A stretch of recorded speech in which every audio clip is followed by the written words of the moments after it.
Ben salamlayıram dostlar. Bayaqları söz verdim ki birazdan efirde olacağım. Ama alınmır. Sözləməliyəm burada. Demək işləyirik də.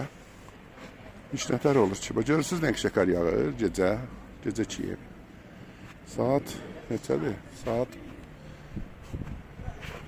11'in yarısı. Kiyevdə.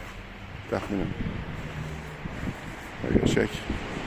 Şəkər yağır. Biz də gözləməliyəm burada mən. Hələ 15-20 dəqiqə.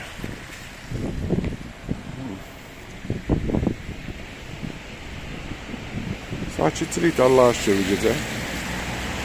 Ateş böyle şeyler yok.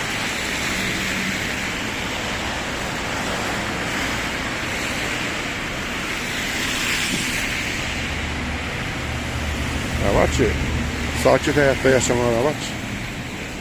Adam bilirsiniz o çətin günlərdə yaxşı günün qədrini bilir.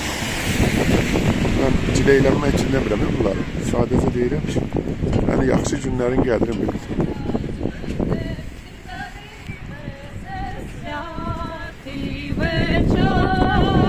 Bilirsiniz, oxuyanlarımız da var. Sözünüz ki,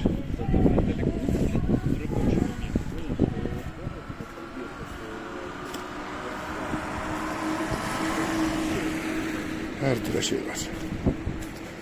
Oldu dostlar. Dedim yani ləngiyirəm biraz. Efirimiz ləngiyir. Hem de bu gün akşam efir standart efir olmadı. Yani Trump'ın görüşü standart görüş olmadı.